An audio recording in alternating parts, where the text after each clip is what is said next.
മേപ്പാടി ദുരിതാശ്വാസ ക്യാമ്പിൽ നിൽക്കുകയാണ്. നമ്മൾ ഈ ദിവസങ്ങളിൽ കാണുന്ന കാഴ്ചകൾ സങ്കടത്തിന്റെ കാഴ്ചകളാണ്. നാളെയും മറ്റന്നാളൊക്കെ പരിശോധനകൾ തുടരും, പരിശോധന തീരുന്നില്ല. പക്ഷേ ഏറ്റവും പ്രധാനപ്പെട്ട ഒരു സംഗതി നാളത്തെ ഈ മുണ്ടക്കൈ ചൂരൽമല പുഞ്ചിരിമട്ടം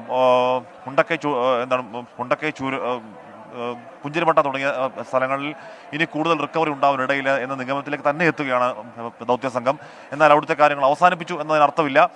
അതുകൊണ്ടാണ് ഇന്നലെയും ഇന്നുമൊക്കെ നേരത്തെ അവിടെ രക്ഷാദൗത്യം പൂർത്തിയാക്കി. രക്ഷാദൗത്യം ആണോ റിക്കവറി ആണോ എന്നറിയില്ല. എന്തായാലും ആ ദൗത്യം പൂർത്തിയാക്കി അവിടുന്ന് നേരത്തെ ആളുകൾ താഴേക്ക് ഇറങ്ങുന്ന കാഴ്ച നമ്മൾ കണ്ടു. നാളെയും ചൂരൽമല കേന്ദ്രീകരിച്ച് ചാലിയാർ കേന്ദ്രീകരിച്ചാണ് അന്വേഷണത്തിന്റെ കൂടുതൽ പുരോഗതി ഉണ്ടാവും. ഇവിടങ്ങളിൽ ഇനിയും ഉണ്ടാകും, ഇനിയും ആളുകളുണ്ട്. കാര്യം 200-നും 220-നും ഇടയിൽ ആളുകൾ മിസ്സിംഗ് ആണെന്ന് സർക്കാർ തന്നെ പറയുന്നു. അതല്ല 300-ഉം 500-ഉം ഒക്കെ ആണെന്ന്, അതിന് മുകളിലേക്കൊക്കെയാണ് എന്ന് ഇവിടുത്തെ പ്രദേശവാസികൾ പറയുന്നു.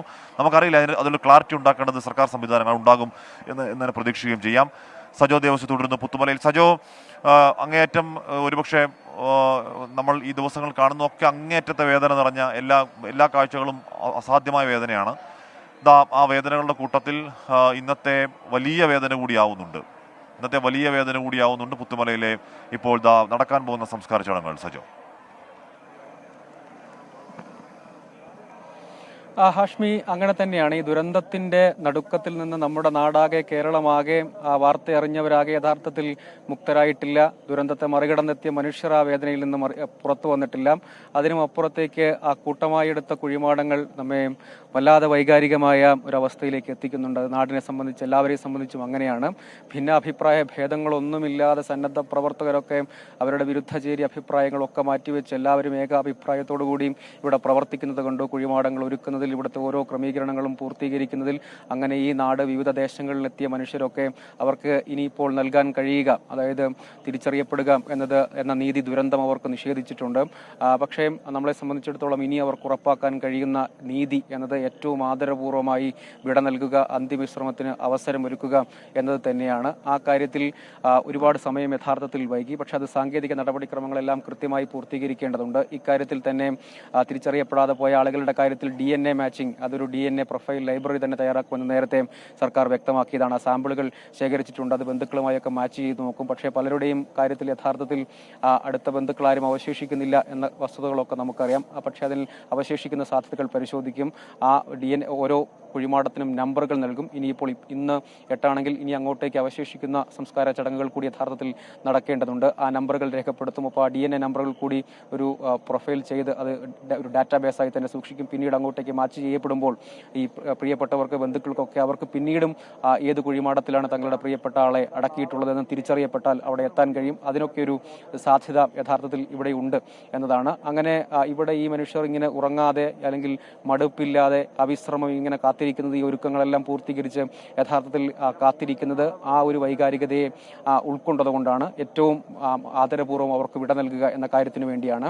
ഇവിടെ 64 സെന്റ് സ്ഥലം, അതിൻ്റെ ഒരു ഭാഗത്ത് കുഴിമാടങ്ങളെല്ലാം ക്രമീകരിച്ചിട്ടുണ്ട്. മറുഭാഗത്ത് സർവ്വമത പ്രാർത്ഥനകൾക്ക് വേണ്ടിയുള്ള ക്രമീകരണം പൂർത്തിയാക്കിയിട്ടുണ്ട്. അതിൽ വിവിധ മതവിഭാഗങ്ങളിലെ പുരോഹിതർ അവരെല്ലാം നേരത്തെ തന്നെ ഇവിടെ സന്നിഹിതരാണ്.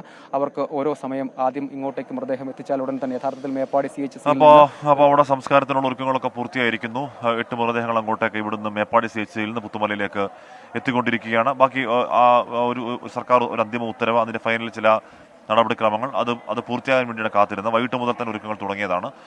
ഇന്ന് രാത്രി ആ 8 പേർ ദീപ്തസ്മരണയാകാൻ പോകുന്നു. ദീപ്തസ്മരണ എന്ന് തന്നെ പറയാം. ഓർമ്മയാകാൻ പോകുന്നു അവർ, ആരാണെന്നറിയില്ലെങ്കിലും. ഷഫീദ് റാവുത്തർ കൂടി ചേരുന്നു. ഷഫീദ്, ഇന്നിവിടെ മുണ്ടക്കൈയിലും പുഞ്ചിരിമട്ടത്തൊക്കെ ഈ ഡ്രോൺ പരിശോധന നടത്തിയെങ്കിലും ഏതെങ്കിലും തരത്തിൽ സിഗ്നൽ കിട്ടി. പക്ഷെ അവിടെ പരിശോധിച്ചൊന്നും കിട്ടിയില്ല. നാളെ ഒരുപക്ഷെ ഈ ചൂരൽമലയിൽ നിന്ന് ഇങ്ങോട്ടേക്കുള്ള ഭാഗങ്ങൾ പരിശോധിക്കുന്നുണ്ടാകും. ഷഫീദ്, ഏറ്റവും ഒടുവിൽ ഇന്ദ്രപാലൻ പറയുന്നത് ഇപ്പോൾ നടക്കുന്ന പരിശോധനയിൽ എന്തും കണ്ടെത്താം. അത് ജീവനുള്ള മനുഷ്യനാകാം, ജീവനില്ലാത്ത മനുഷ്യനാകാം, ഒരു പ്ലാസ്റ്റിക് ആകാം, അല്ലെങ്കിൽ ഒരു മരക്കഷ്ണമാകാം, അല്ലെങ്കിൽ ഫോറിനായുള്ള എന്ത് ഒബ്ജക്റ്റിലും സിഗ്നൽ തരുമെന്നാണ് പറയുന്നത്. അതുകൊണ്ട് നമ്മളൊരു പക്ഷേ ശിരൂരൊക്കെ കാത്തിരുന്നത് പോലെ ഇന്ദ്രപാലന്റെ ഡ്രോൺ പരിശോധനയുടെ സിഗ്നലുകൾ പ്രതീക്ഷാപൂർവ്വം കാത്തിരിക്കേണ്ടതുണ്ടോ നാളെയും, ഷഫീദ്?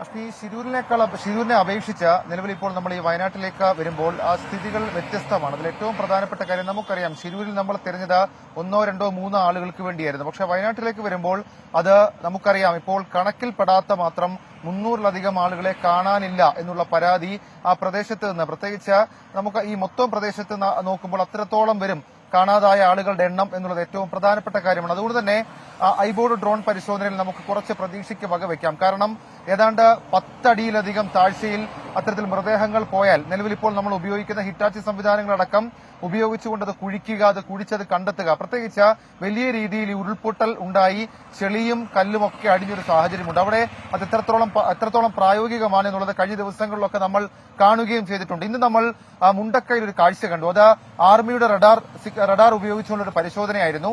ആ പരിശോധന അവർക്ക് സംശയം തോന്നിയ 2 സ്പോട്ടുകൾ കേന്ദ്രീകരിച്ചുകൊണ്ട് അവർ ആഴത്തിൽ പരിശോധന നടത്തി. പക്ഷേ അവർക്കൊന്നും കണ്ടെത്താൻ കഴിഞ്ഞിട്ടുമില്ല. ഏതായാലും നമ്മൾ ഇനി പ്രതീക്ഷ അർപ്പിക്കുന്നത് നമുക്ക് മുൻപിലുള്ള ഏകമാർഗം അത് ഐബോർഡ് ഡ്രോൺ പരിശോധനയാണ്. ഇന്ന് വൈകിട്ട് അവർ ചൂരൽമല ഭാഗത്ത് ചില തെരച്ചിലുകളും പരിശോധനകളൊക്കെ നടത്തിയിരുന്നു. ആ പരിശോധനയിൽ അവർ ഏറ്റവും കൂടുതൽ സാധ്യതയുള്ള 2 പ്രധാനപ്പെട്ട കേന്ദ്രങ്ങൾ, 2 പ്രധാനപ്പെട്ട സ്പോട്ടുകൾ അത് ലൊക്കേറ്റ് ചെയ്തിട്ടുണ്ട്. അവിടെ അവർ ഒരുപക്ഷെ കാര്യമായ പരിശോധനയും തിരച്ചിലും ഒക്കെ നടത്തും. അതല്ലാതെ അവർ കണ്ടെത്തിയ വിവിധ തരത്തിലുള്ള സ്പോട്ടുകളുണ്ട്. അവിടെ നമുക്കറിയാം ഡോഗ് സ്ക്വാഡിനെ അടക്കം ഉപയോഗിച്ചുകൊണ്ട് പരിശോധന നടത്തിയ ശേഷമായിരിക്കും അത് ഉറപ്പിക്കുകയും ചെയ്യുക എന്നുള്ളതാണ് നിലവിൽ നമുക്ക് ലഭിക്കുന്ന വിവരം. ഏതായാലും 2 പ്രധാനപ്പെട്ട കേന്ദ്രങ്ങൾ, അതിലൊന്ന് ഈ ഉരുൾപൊട്ടലുണ്ടായതിന്റെ പ്രഭവ കേന്ദ്രത്തിന് തൊട്ട് താഴെയുള്ള 2 പ്രദേശങ്ങൾ, അത് പുഞ്ചിരിമട്ടവും അതേപോലെ തന്നെ മുണ്ടക്കയുമാണ്. ഈ 2 പ്രദേശങ്ങളിലും നിലവിൽ മനുഷ്യസാധ്യമായ എല്ലാ പരിശോധനകളും നടത്തി കഴിഞ്ഞു. ഇനി ആധുനിക സാങ്കേതിക വിദ്യ ഉപയോഗിച്ചുള്ള പരിശോധനയാണ്. അതൊരു പക്ഷേ ഐബോർഡ് ഡ്രോൺ പരിശോധന ആ ഭാഗങ്ങളിലേക്ക് ഉടൻ തന്നെ വ്യാപിപ്പിക്കാനുള്ള സാധ്യതയുണ്ട്. അങ്ങനെയാണെങ്കിൽ അവിടെ ഈ കാണാതായി പോയ ചില ആളുകളുണ്ട്, ചില വീടുകളുണ്ട്. പ്രത്യേകിച്ച് മുണ്ടക്കൈ ജംഗ്ഷൻ അല്ലെങ്കിൽ മുണ്ടക്കൈ ടൗൺ എന്നൊക്കെ പറയുന്ന ആ സ്ഥലത്ത് കാര്യമായ ആളുകൾ കാണാതായിട്ടുണ്ട്. അവിടുത്തെ കെട്ടിടങ്ങളൊക്കെ ഇടിഞ്ഞു താഴുന്ന അവസ്ഥയിലാണ്. അപ്പോൾ അവിടെ അടക്കം ഈ പരിശോധന നടക്കട്ടെ. ഈ ഉറ്റവരും ഉടയവരും നഷ്ടപ്പെട്ട് കാത്തിരിക്കുന്ന നിരവധി ആളുകളുണ്ട്. അവർക്ക് എന്ത് പറ്റിയെന്നറിയാൻ, അവർക്കൊക്കെ ചോദ്യങ്ങൾക്ക് മറുപടി ഉണ്ടാകട്ടെ എന്നുള്ളത് മാത്രമാണ് നമുക്ക് ഈ ഒരു ഘട്ടത്തിൽ പ്രത്യാശിക്കാൻ കഴിയുന്ന ഏക കാര്യം. ഹാഷ്മി.